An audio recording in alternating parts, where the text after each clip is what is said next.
Assalomu alaykum aziz yurtdoshlar. Bugun juda muhim, hammani bevosita qiziqtiradigan masalani tushuntiraman. Pensiya bo'lmaydimi? Hamma pensiyasiz qoladimi? Pensiya jamg'armasi nima deb izoh berdi? Kimlar xavotir olishi kerak? Kimlar esa hozirdan hujjatlarni tartibga keltirsa bemalol bo'ladi? Bu mavzu har bir oilaga tegishli. Chunki bugun siz yosh bo'lishingiz mumkin, lekin ertaga pensiya yoshi keladi. Yoki hozir ota-onangiz, buvinggiz, bobongiz pensiya masalasida qiynalayotgan bo'lishi mumkin. Eng xavflisi, odamlar ko'pincha juda kech harakat qiladi. Pensiya yoshi kelganda boradi. Shunda ma'lum bo'ladiki, ish staji to'liq ko'rinmayapti, ayrim yillar bazada yo'q. Arxivdan ma'lumot topilmayapti, mehnat daftarchasida xatolik bor.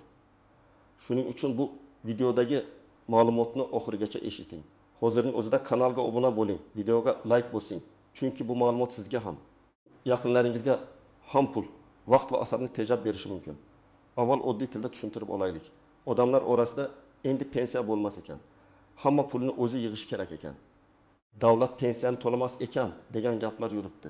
Bunday vahimali gaplarning ko'p noto'g'ri tushunishdan kelib chiqadi. Pensiya tizimi yo'q bo'lib ketayotgani yo'q. Lekin pensiya olish tartibida eng muhim narsa o'zgarmagan va tobora qattiqroq tekshirilmoqda. Sizning ish stajingiz, rasmiy ishlaganingiz, ish beruvchi tomonidan to'lovlar qilingan-qilinmagani, ma'lumotlar elektron bazada bor yo'qligi. Oldin qanday edi? Oldin ko'p masala qog'oz hujjatlar orqali hal qilinardi. Mehnat daftarchasida yozuv bo'lsa, odam men falon yillarda ishlaganman deb isbotlardi. Albatta hamma yozuv ham darrov qabul qilinmasdi. Lekin qog'oz hujjatlarning roli juda katta edi. Korxona yopilib ketgan bo'lsa, arxivdan ma'lumotnoma olinardi. Kimdir kolxozda ishlagan, kimdir zavodda, kimdir maktabda, kimdir shifoxonada, kimdir qurilish tashkilotida ishlagan. Har bir yil, har bir oy, ba'zan hatto har bir buyruq raqami ahamiyatga ega bo'lgan. Hozir esa ko'p narsa elektron tizimga o'tdi. Davlat organlari ma'lumotlarni bazalar orqali tekshiradi. Bu yaxshi tomoni bilan shaffoflik beradi. Kim qayerda ishlagan, qaysi davrda ish haqi olgan, ijtimoiy soliq yoki badallar to'langanmi? Hammasi aniqroq ko'rinadi. Lekin ikkinchi tomoni ham bor. Agar siz rasmiy ishlamagan bo'lsangiz, ish beruvchi sizni hujjatsiz ishlatgan bo'lsa, maoshingiz konvertda berilgan bo'lsa, siz men 10 yil ishladim deb o'ylaysiz, lekin tizimda bu 10 yilning izi bo'lmasligi mumkin. Shu joyda eng muhim fikrni aytaman. Pensiya olish uchun odamning faqat yoshi yetishi yetarli emas. Yosh yetishi bu birinchi shart. Ikkinchi shart, talab qilinadigan ish staji bo'lishi kerak. Uchinchi shart, hujjatlar bazadagi ma'lumotlar bir-biriga mos kelishi kerak. To'rtinchi shart, ayrim hollarda ish haqi va to'lovlar bo'yicha ma'lumotlar ham pensiya miqdoriga ta'sir qiladi. Men bu masalani toifalarga bo'lib tushuntiraman. Birinchi toifa, doimiy ravishda davlat tashkiloti yoki rasmiy xususiy korxonada ishlaganlar. Masalan, aytaylik, Dilbar opa 25 yil maktabda o'qituvchi bo'lib ishlagan. Har yili buyruqlar rasmiy, mehnat daftarchasi bor, ish haqi bank kartasiga tushgan, tashkilot ma'lumotlari bazada bor. Bunday odamlar odatda katta xavotir qilmasligi kerak. Lekin baribir tekshirtirib qo'yishi kerak. Chunki bazada bir yil tushmay qolgan, familiya o'zgarganda eski ma'lumot ulanmay qolgan. Mehnat daftarchasida sana noto'g'ri yozilgan bo'lishi mumkin. Ikkinchi toifa, xususiy sektorda ishlagan, lekin hamma vaqt ham rasmiylashtirilmagan odamlar. Mana bu yerda muammo ko'p uchraydi. Masalan, Akmal aka 15 yil qurilishda ishlagan. U har kuni ishga chiqqan, haqini olgan, oilasini boqqan, lekin ish beruvchi bilan mehnat shartnomasi bo'lmagan. Maosh naqd berilgan. Hech qanday buyruq, tabel, soliq to'lovi yo'q. Akmal aka inson sifati chindan ham ishlagan, mehnat qilgan. Lekin pensiya tizimi hujjatga qaraydi. Men falon joyda ishlaganman, hamma biladi degan gap yetarli bo'lmaydi. Guvohlar hamma holatda ham muammoni hal qilib bermaydi. Shuning uchun bunday odamlar hozirdan o'z mehnat tarixini aniqlashi kerak. Uchinchi toifa, xorijda ishlaganlar. Masalan, kimdir Rossiyada, Qozog'istonda, Koreyada yoki Turkiyada bir necha yil ishlagan bo'lishi mumkin. Xorijda ishlagan davr pensiya hisobiga qanday qo'shiladi? Bu mamlakatlar o'rtasidagi kelishuvlarga, to'lovlar qayerga qilinganiga, hujjatlar qanday rasmiylashtirilganiga bog'liq. Agar odam chet elda norasmiy ishlagan bo'lsa, bu yillarni keyin pensiya stajiga qo'shish qiyin bo'lishi mumkin. Agar rasmiy ishlagan bo'lsa, ish shartnomasi, ish haqi, sug'urta to'lovlari, soliq hujjatlari tarjima qilingan va tasdiqlangan ma'lumotlar kerak bo'ladi. To'rtinchi toifa, yakka tartibdagi tadbirkorlar o'zini o'zi band qilganlar, dehqon xo'jaligi a'zolari, mavsumiy ishlovchilar. Bu toifada odamlar ko'pincha men har kuni mehnat qilaman, demak staj ketyapti deb o'ylaydi. Lekin bu har doim ham avtomatik emas. Qaysi maqomda ro'yxatdan o'tgansiz, qaysi to'lovlarni qilgansiz, qancha davr uchun to'lovlar hisoblangan, faoliyatingiz to'xtatilmaganmi? Bularning hammasi ahamiyatli. Masalan, bir odam 2012 yildan beri savdo qiladi. Lekin tadbirkor sifatida 2021 yilda ro'yxatdan o'tgan bo'lsa, pensiya nuqtai nazaridan 2015-2020 yillar muammo bo'lishi mumkin. Men bozorda turganman degani boshqa. Rasmiy hisobda ko'rinishi boshqa. 5-toifa uy bekalari uzoq yillar bolalar tarbiyasi bilan shug'ullangan ayollar. Bu yerda ham nozik jihatlar bor. Ayrim davrlar qonunchilikda ish stajiga qo'shilishi mumkin. Masalan, bola parvarishi bilan bog'liq davrlar belgilangan tartib inobatga olinadi. Lekin hamma uyda o'tirgan yillar avtomatik to'liq staj bo'lib ketadi deb tushunmaslik kerak. Har bir holatda tug'ilganlik guvohnomalari, nikoh, familiya o'zgarishi, ishga kirish va chiqish sanalari, bola parvarishi, ta'tili bo'yicha buyruqlar tekshiriladi. Endi raqamli misollar keltiraman. Tasavvur qiling, bir erkak 6 yoshga yaqinlashyapti. Lekin rasmiy ish staji faqat 6 yil ko'rinadi. U hayoti davomida 25 yil ishlagan, lekin shundan 19 yili norasmiy bo'lgan. Bunday vaziyatda u to'liq mehnat pensiyasini olishda qiynalishi mumkin. Unga ijtimoiy yordam yoki boshqa turdagi to'lovlar masalasi ko'rilishi mumkin. Lekin bu mehnat pensiyasi bilan bir xil emas. Odamlar aynan mana shu farqni tushunmaydi. Yoshim yetdi, demak pensiya beriladi deyishadi. Amalda esa pensiya turi, staj, daromad, hujjatlar alohida tekshiriladi. Yana bir misol. Sayra opa 2 yil ishlagan. 2 yil tikuv fabrikasida, 8 yil xususiy sexda, 12 yil maktabda texnik xodim bo'lib, maktabdagi davr bazada bor. Tikuv fabrikasi bo'yicha mehnat daftarchasida yozuv bor, lekin fabrika yopilgan. Xususiy sex bo'yicha esa hech qanday hujjat yo'q. Natijada 2 yil ishlagan odamning rasmiy tasdiqlanadigan staji 22 yil yoki undan ham kam chiqishi mumkin. Bu pensiya miqdoriga bevosita ta'sir qiladi. Chunki qancha yil tasdiqlansa, shuncha hisobga olinadi. Yana bir vaziyat. Jamshid aka rasmiy ishlagan, lekin ish beruvchi uni minimal ish haqi bilan ko'rsatgan, qolgan pulni qo'lda bergan. Pensiya hisobida esa ko'pincha rasmiy ko'rsatilgan daromad ahamiyatli bo'ladi. Demak, odam real hayotda oyiga 5 million so'm olgan bo'lishi mumkin, lekin hujjatda 25 million ko'ringan bo'lsa, kelajakdagi pensiya miqdoriga ta'siri pastroq bo'ladi. Shuning uchun bugun qo'lda pul olsam ham bo'ladi deb yurgan odam ertaga o'zi zarar ko'radi. Endi eng ko'p uchraydigan xatolarni aytaman. Birinchi xato: mehnat daftarchasini yo'qotish. Mehnat daftarchasi hali ham ko'p holatda muhim hujjat bo'lib qoladi, ayniqsa eski davrlarni tasdiqlashda. Agar daftarcha yo'qolgan bo'lsa, uni tiklash kerak bo'ladi. Bu esa oson emas. Eski ish joylari, arxivlar, buyruqlar, ish haqi qaydnomalari kerak bo'ladi. Korxona tugatilgan bo'lsa, hujjatlar qarxga topshirilganini topish kerak. Ba'zan odam birgina ma'lumotnoma uchun bir necha oy yuradi. Ikkinchi xato: familiya, ism. Otasining ismi yozilishidagi farqlar. Masalan, pasportda Gulnora deb yozilgan, mehnat daftarchasida Gulnor deb ketgan. Yoki nikohdan keyin familiya o'zgargan, lekin eski hujjatlar bilan bog'lanmagan. Ba'zan bitta harfning farqi ham tizimda muammo chiqaradi. Shuning uchun ayollar, ayniqsa nikoh guvohnomasi, ajrim bo'lsa, ajrim hujjati, familiya o'zgarishi bo'yicha barcha ma'lumotlarni saqlab yurish kerak. Ishga kirish va ishdan bo'shash sanalari noto'g'ri. Masalan, daftarchada ishga kirgan sana bor, lekin bo'shagan sana yo'q. Yoki muhr bosilmagan, yoki rahbar imzosi tushmagan. Bunday yozuvlar shubha uyg'otadi. Pensiya tayinlashda mutaxassis bu davrni qabul qilamanmi yoki qo'shimcha tasdiq so'raymanmi deb tekshiradi. Agar siz pensiya yoshiga kelganda buni bilsangiz, vaqt yo'qotishingiz mumkin. 4-xato: menda plastik kartaga pul tushgan, demak staj bor deb o'ylash. Kartaga pul tushishi har doim ham mehnat shartnomasi borligini anglatmaydi. Kimdir xizmat haqqi sifatida o'tkazgan bo'lishi mumkin, kimdir qarz qaytargan bo'lishi mumkin.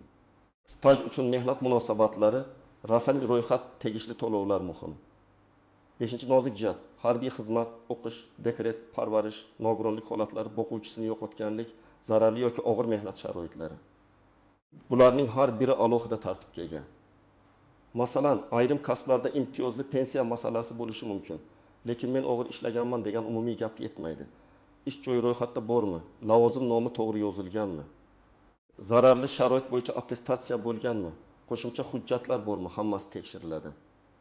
6-chi nozik jihat, ish beruvchi to'lov qilmagan bo'lsa nima bo'ladi? Bu juda og'ir savol. Siz rasmiy ishga kirganman deb o'ylagansiz. Lekin ish beruvchi hujjatlarni to'liq yuritmagan bo'lishi mumkin. Shuning uchun har bir odam o'z ish tarixini va to'lovlarini vaqti bilan tekshirtirishi kerak. Agar muammo hozir aniqlansa, ish beruvchidan talab qilish, mehnat inspeksiyasiga murojaat qilish, soliq organlari orqali aniqlashtirish, sudga murojaat qilish imkoniyatlari bo'ladi. Pensiya yoshi kelgandan keyin esa dalil yig'ish ancha qiyinlashadi. 7-chi nozik jihat. Ijtimoiy nafaqa bilan mehnat pensiyasini aralashtirib yuborish. Mehnat pensiyasi staj va boshqa mezonlar asosida tayinlanadi. Ijtimoiy nafaqa esa boshqa tartibda ehtiyojmandlik yoki qonunda ko'rsatilgan holatlar asosida bo'lishi mumkin. Odamlar falonchi pensiya oldi, men ham olishim kerak deyishadi. Lekin falonchining staji, yoshi, nogironlik holati, oilaviy vaziyati, daromadi, hujjatlari boshqa bo'lishi mumkin. 8-chi jihat. Elektron bazaga ko'rona ishonib qolmaslik. Elektron tizim qulay, lekin unda ham xatolik bo'lishi mumkin. Eski yillarda ma'lumotlar ko'chirilganda ayrim davrlar tushmay qolishi ehtimoli bor. Shuning uchun men har doim aytaman. Hujjatlaringizni skaner qilib qo'ying. Asl nusxalarini saqlang. Ishga kirish va bo'shash buyruqlari nusxasini oling. Ish haqi ma'lumotnomalarini yo'qotmang. Birinchi qadam, o'zingizning mehnat tarixingizni yozib chiqing. Oddiy daftar oling yoki telefoningizga yozing. Qaysi yilda qayerda ishladingiz? Lavozimingiz nima edi? Ishga kirgan va chiqqan sanangiz qanday? O'sha tashkilot hozir bormi yoki yo'qmi? Rahbar kim edi? Hujjatlaringiz qo'lingizdami? Buni keyin qilaman demang. Bugun yozing. Chunki 20 yil oldingi ish joyingiz nomini ham odam unutib qo'yadi. Ikkinchi qadam, mehnat daftarchangizni tekshiring. Har bir yozuvda sana buyruq raqami, lavozim, tashkilot nomi, muhr va imzo bormi qarang. Agar biror joyda bo'shlik bo'lsa, darhol aniqlashtiring. Tashkilot hali ishlayotgan bo'lsa, kadrlar bo'limiga boring.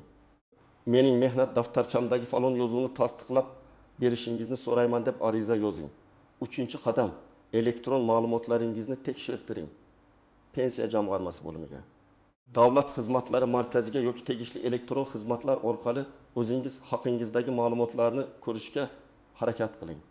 Agar siz raqamli xizmatlardan foydalana olmasangiz, farzandingiz, ishonchli yaqinlaringiz yordam bersin. Maqsad bitta. Bazada qaysi yillar ko'rinyapti, qaysi yillar yo'q, shuni bilish. 4-qadam, eski ish joylaringizdan ma'lumotnoma oling. Ayniqsa 1990 yillar, 2000 yillar boshidagi ishlaringiz bo'lsa, kechiktirmang. Tashkilot tugatilsa, hujjatlar arxivga ketadi. Arxivdan olish esa vaqt oladi. Ma'lumotnomada ishga qabul qilingan sana, lavozim, buyruq raqamlari, ish haqi bo'yicha ma'lumotlar bo'lsa yaxshi. 5-qadam. Agar ish joyi yopilgan bo'lsa, arxivga murojaat qiling. Qaysi tumanda yoki shaharda ro'yxatdan o'tgan bo'lsa, o'sha hududdagi arxivdan so'rang. Arizada tashkilot nomini, ishlagan yillaringizni, lavozimingizni, o'sha paytdagi familiyangizni aniq yozing. Agar korxona nomi o'zgargan bo'lsa, eski va yangi nomlarni ham yozing. Arxivga murojaat qilganda pasport nusxasi, mehnat daftarchasi nusxasi. Kerak bo'lsa, nikoh guvohnomasi nusxasi ham yordam beradi. 6-qadam, norasmiy ishlayotgan bo'lsangiz, bugunoq vaziyatni o'zgartiring. Ish beruvchidan mehnat shartnomasi talab qiling. Meni rasmiylashtiring. Ish haqi rasmiy ko'rsatilsin, to'lovlar amalga oshirilsin deb ayting. Ba'zi odamlar rasmiy bo'lsam soliq ushlanadi, qo'limga kamroq tegadi deydi. Ha, bugun biroz kamroq ko'rinishi mumkin. Lekin ertaga pensiya, kasallik varaqasi, mehnat nizosi, ishdan bo'shatish, kredit, aliment, sud masalalarida rasmiy daromad sizni himoya qiladi. 7-qadam, yakka tartibdagi tadbirkor yoki o'zini o'zi band qilgan bo'lsangiz, to'lovlaringizni tekshiring. Ro'yxatdan o'tgan kuningizdan boshlab hamma narsa to'g'ri yuritilyaptimi, qarzdorlik yo'qmi, faoliyat to'xtatilgan davrlar bormi aniqlang. Agar biror davrda to'lov qilinmagan bo'lsa, uni keyin stajga qo'shish masalasini mutaxassis bilan maslahat qiling. 8-qadam, ayollar uchun alohida maslahat. Farzandlaringizning tug'ilganlik guvohnomalari, nikoh guvohnomasi, familiya o'zgarishi bilan bog'liq hujjatlar. Bola parvarishi ta'tili bo'yicha buyruqlarni alohida papkaga joylang. Ko'p ayollarda muammo aynan familiya o'zgarishi va bolalar parvarishi davrlarini tasdiqlashda chiqadi. 9-qadam, agar ma'lumot noto'g'ri bo'lsa, og'zaki gap bilan cheklanib qolmang, yozma ariza bering. ariza aniq yozing. Falon yildan falon yilgacha falon tashkilotda ishlagan davrim pensiya stajimda ko'rmayapti. Ushbu davrni tekshirib, stajimga qo'shish masalasini ko'rib chiqishingizni so'rayman. Arizaga mehnat daftarchasi nusxasi, ma'lumotnoma, buyruq nusxasi, arxiv javobi, pasport nusxasini ilova qiling. Yozma murojaatning ro'yxatdan o'tgan raqamini oling. 10-qadam murakkab holatda yurist yoki pensiya masalalari bo'yicha tajribali mutaxassis bilan maslahat qiling. Ayniqsa ish beruvchi mavjud bo'lmasa, arxiv hujjati topilmasa, mehnat daftarchasida xato bo'lsa, sud orqali faktni belgilash zarur bo'lishi mumkin. Bunday holatlarda vaqtni cho'zmaslik kerak. Men yana bir narsani alohida ta'kidlayman. Pensiya masalasida qo'shnim shunday qildi, tanishim aytdi. Internetda ko'rdim degan gaplarga ishonib qaror qabul qilmang. Qonunchilik o'zgarib turadi, har bir odamning holati boshqacha. Eng to'g'ri yo'l rasmiy manbadan tekshirish, yozma javob olish, hujjatlarni tartibga keltirish. Demak, azizlar, hamma pensiyasiz qoladi degan vahima to'g'ri emas. Lekin hech qanday muammo yo'q, yoshi yetsa bo'ldi degan xotirjamlik ham xato. Pensiya olish va uning miqdori ish staji, rasmiy mehnat to'lovlar. Hujjatlar va elektron bazadagi ma'lumotlarga bog'liq. Bugun hujjatini tartibga keltirgan odam ertaga qiynalmaydi. Bugun norasmiy ishlashga rozi bo'lgan odam esa kelajakda o'z pensiyasidan yutqazishi mumkin. Men sizdan so'rayman. Hozirning o'zida mehnat daftarchangizni tekshiring. Elektron ma'lumotlaringizni ko'ring. Eski ish joylaringizdan ma'lumotnoma oling. Arxiv masalasini kechiktirmang. Ota-onangizning hujjatlarini ham ko'rib qo'ying. Chunki ko'p hollarda farzandlar vaqtida yordam bersa, katta muammo oldi olinadi. Agar sizda ham pensiya staji, ish joyi, arxiv, norasmiy ish yoki to'lovlar bo'yicha savollar bo'lsa, kommentariyada yozing. Qaysi holat sizda bor? Bazada yillar ko'rinmayaptimi? Mehnat daftarchasi yo'qolganmi? Korxona yopilganmi? Xorijda ishlagan davringiz bormi? Men keyingi videolarda eng ko'p berilgan savollarni alohida tushuntirib beraman. Videoga like bosing, kanalga obuna bo'ling va yaqinlaringizga yuboring. Bu ma'lumot bitta odamning pensiya taqdirini hal qilib berishi mumkin.